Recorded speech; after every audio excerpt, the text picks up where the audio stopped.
Hey, welcome to another episode of The Sports Guys. I'm your host, Hunter Ames, joined here with Jason Lee, bringing you the results of this past weekend in the SEC Conference. First, we'd like to start off number 15, Arkansas. Played UTEP. It was supposed to be an easy game, and it was for them, 58-21. Ryan Mallett, 5 passing touchdowns, and that also set a school record. Tell us about that Arkansas team. Absolutely. Arkansas's offense has had it rolling all year long. They're number 2 in the SEC.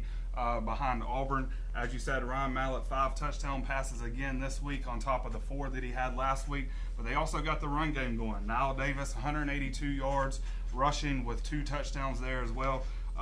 Their offense can't be stopped. The defense is what's going to have to step up here in the last couple weeks. Got a big game against LSU coming up. Defense is going to have to make a play.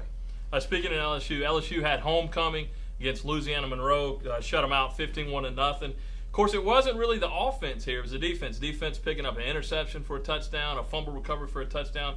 Jordan Jefferson, Jarrett Lee didn't have one of their spectacular days. Tell us more. Yeah, they had a great game against Alabama the week before, but the offense has been inconsistent all year, so they're really going to have to rely on that defense. As you said, scored 2 touchdowns on defense. They're going to have to rely on that here the rest of the year. Now, LSU still got something to play for. Auburn clinched the West and is going to Atlanta, so LSU was eliminated there. But they could still, being ranked 5 in the country, can still get an at-large BCS bid for a bowl game if they continue to win out. They're going to have to beat Arkansas and then Ole Miss as well. I got a question about LSU a little bit later in the show. Let's move right into the conference. Tennessee, Ole Miss, had Ole Miss into town, into Knoxville. Tennessee still looking for their first SEC win. Ole Miss only really having one SEC win, so it was kind of a toss-up. You guys picked Ole Miss this week, and I went with Tennessee, and I'm glad I did. 52-14 in Neyland Stadium. Tyler Bray, he hasn't been the starter this year. He was named the starter for the Ole Miss game. 323 passing yards with 3 touchdowns. And again, Tennessee picking up their first SEC win. Tennessee finally found the offense, and switching quarterbacks has definitely been the difference there. Put 52 up in a conference game. That's by far the most points they've put up all year, especially in the conference. Did a good job there. As you said, first SEC win. Now let's see if they can put a couple together and continue that here these last 3 weeks here that we got left. Next, the Commodores headed to Lexington to play Kentucky Wildcats. Kentucky, in this win, it wasn't one of your bigger matchups this week, but with this win, it moved Kentucky to make them bowl eligible, so we'll see a little bit later where that puts them at.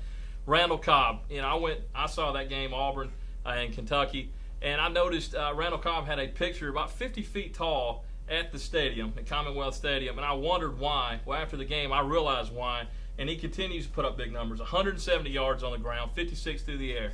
What do you got? Yeah, he's definitely going to be a high draft pick in this year's NFL. If he decides to come out, he's a junior, so he will have that option at the end of the year. Their offense has been rolling every year, but this week you also had a rushing attack. They had 150 yards rushing on the ground to go with that passing attack. That's going to be dangerous no matter who you play. Next, let's move into the bigger games of the SEC. Mississippi State traveled to Tuscaloosa, take on the Alabama Crimson Tide. I thought it would have been a little bit more of a closer game. You guys called for a big Alabama domination game. Anyways, Alabama 30-10. Carden talked about last week that Alabama needed to go with what worked, and they didn't necessarily go with what we thought they might go with. I did things a little bit different. Julio Jones, 56-yard rushing touchdown. On the flip side, Mark Ingram with a 78-yard reception for a touchdown. Huge playmakers. That's what we've been looking for. With Alabama's offense, everything has been the intermediate and short passing routes. This week they finally went down the field. As you said, they had 3 touchdowns over 50 yards. So that is definitely a key to their offense. They're also stepping up defensively now. They're coming off that tough loss to LSU the week before. Held Mississippi State to only 10 points. Had a key interception there in the second quarter that really turned the momentum. That's what they're going to have to do, is rely on that defense coming in these last couple games, especially with the Iron Bowl coming up here in 2 weeks. And you talk about that defense. Robert Lester, 2 interceptions in this game. He now leads the NCAA in interceptions, so congratulations to him for getting Defensive Player of the Week. Now we move into the Swamp. South Carolina traveled down to take on the Florida Gators in the Swamp. They beat them 36-14. Florida started off with a kickoff return for a touchdown, but it got ugly after that. South Carolina pounded it. Of course, we talked about it last week. If South Carolina wanted to have any chance in this ball game, Lattimore had to step up, and he did. 212 yards on the ground, 3 touchdowns. They clinched the SEC East in this. Oh, absolutely. This is the first time that South Carolina is going to be going to Atlanta and playing for the SEC championship. This is a game we really thought would be a lot closer than what it was. South Carolina just took it to Florida. You know, offensively, as you said, the ground game was going. Steven Garcia had no interceptions this week. That's been a problem for them on their losses, is the turnovers from the quarterback position.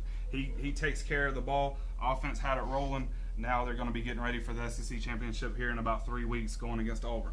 Also want to note that Marcus Lattimore was the co-offensive player of the week, along with Cam Newton with the Auburn Tigers, who at the beginning of the game down 21-7 in the first quarter. It seemed like Georgia was really sticking it to them. Maybe it was really getting into them that week. This has been a tough week for the Auburn Tigers, but Auburn turned it around. They ended up winning 49-31. Cam Newton was a major part of that. He had 148 yards through the air, 2 touchdowns through the air, 2 touchdowns on the ground, 151 yards rushing. They clinched the SEC West, and he shares the co-offensive player of the week.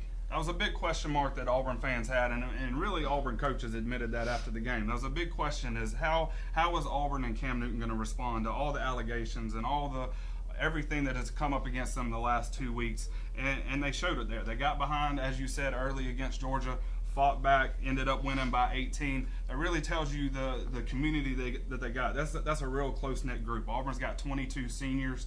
They've been through the ups and downs. They were a 5-7 team. Now they're an undefeated team trying to put that together. And this is the first time they've beat Georgia in 4 years. So I know they were really focused, did a good job on letting all the distractions not play a part in the game.